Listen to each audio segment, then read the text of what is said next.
Ontem nós começamos a tentar contar detalhes sobre o passado do homem suspeito de mandar incendiar o escritório de uma advogada. Hoje entra em cena mais um chefão do crime organizado, já que o investigado teria caguetado um homem considerado consultor das facções, principalmente o PCC.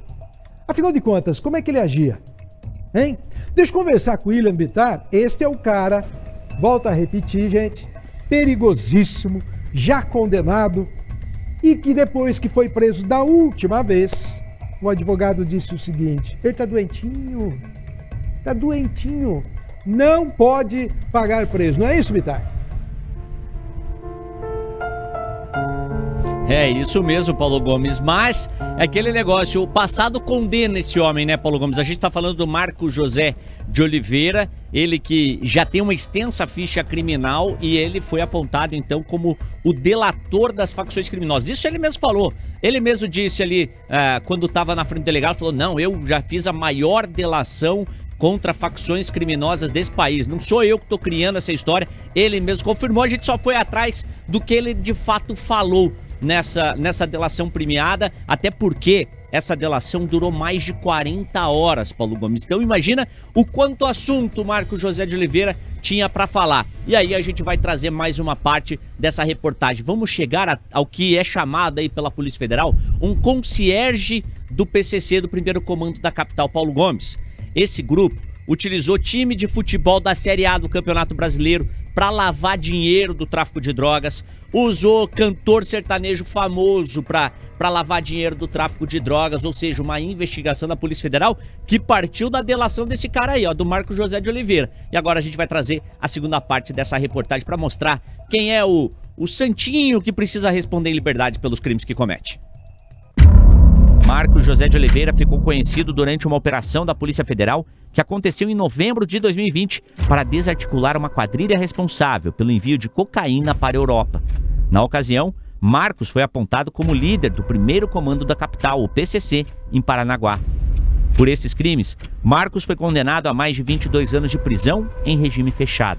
Mas ele aceitou fazer um acordo de delação, ou seja, para reduzir a pena, aceitou delatar como todo o esquema de tráfico internacional de drogas era feito e quem eram os líderes de todo o grupo. De acordo com o documento de delação, as cargas de cocaína eram colocadas nos cascos dos navios por mergulhadores do crime organizado. Nessa imagem, inclusive, é encontrada por policiais espanhóis. A cocaína saiu do porto de Paranaguá e foi localizada lá. A droga também era enviada em meio a cargas como essa de madeira, que tinha como destino a Bélgica. A operação, inclusive, apontou que Marcos se passava por empresário de diversos ramos, mas apenas como fachada, para receber a droga e despachar para outros países europeus. Eles, como eu disse, eles criavam empresas exportadoras do Brasil e empresas importadoras na Europa para fazer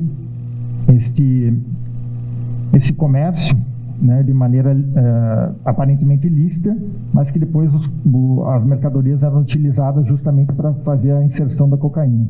Ao menos 3 operações foram deflagradas pela Polícia Federal a partir das delações de Marcos José de Oliveira. Em uma delas, a Mafiuse, Marcos delatou que a droga enviada do Brasil para o exterior tinha envolvimento de William Barilli Agatti, considerado um concierge do crime, principalmente do PCC. Ou seja, ele era responsável por fazer toda a logística do tráfico internacional de drogas. E para isso, se utilizava de diferentes formas. E também fazia o elo entre o PCC e a máfia italiana. Com o aprofundamento das investigações, nós vimos que aquele núcleo era apenas uma parte de uma estrutura muito maior, com ramificações em diversos países, que promovia o tráfico internacional de cocaína em larga escala. A partir de então, iniciou-se um trabalho conjunto entre as autoridades brasileiras e italianas para revelar o grau de envolvimento e apurar detalhadamente todas as circunstâncias envolvendo essa atuação transnacional do narcotráfico.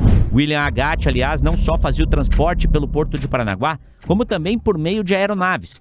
E não só isso, para lavar dinheiro, até clubes de futebol e cantor sertanejo foram utilizados, segundo as investigações. A Polícia Federal acredita que entre 2018 e 2020, até a prisão de Marcos, o grupo criminoso movimentou mais de R$1 bilhão.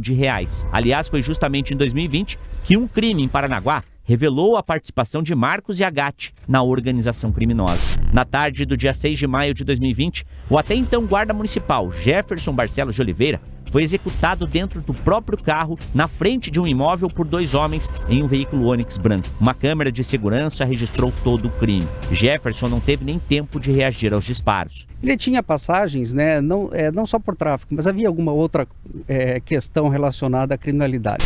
E com a delação do Marcos, ficou esclarecido para a Polícia Federal que Jefferson, na verdade, teria liderado o roubo a uma carga de 770 quilos de cocaína que a Gatti queria mandar do Porto de Paranaguá para Valência, na Espanha. E esse prejuízo foi estimado em 22 milhões de reais para a facção criminosa. Dias após o roubo, Jefferson foi espancado por integrantes do PCC, mas foi salvo pela Polícia Militar, que chegou na residência após denúncias de vizinhos.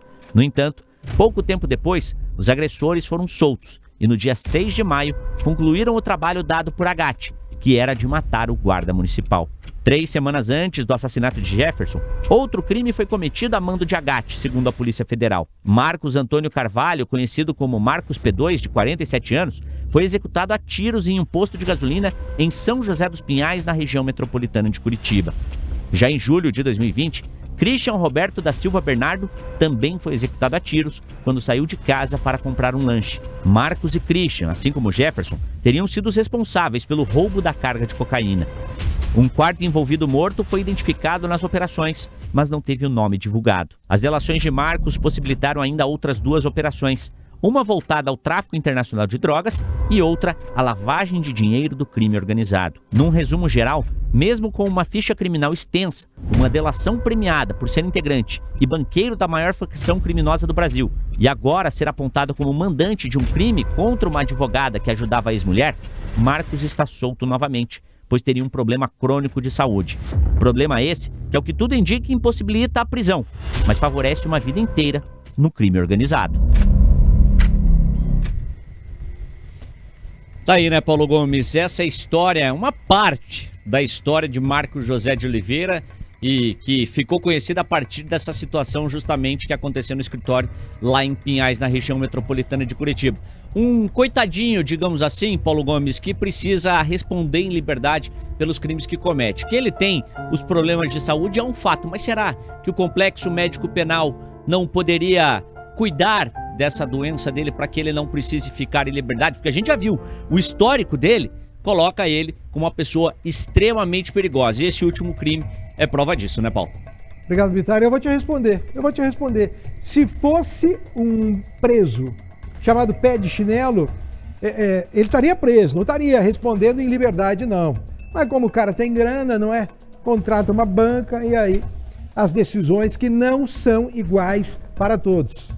A Constituição Federal diz que todos somos iguais. Alguém acredita nisso?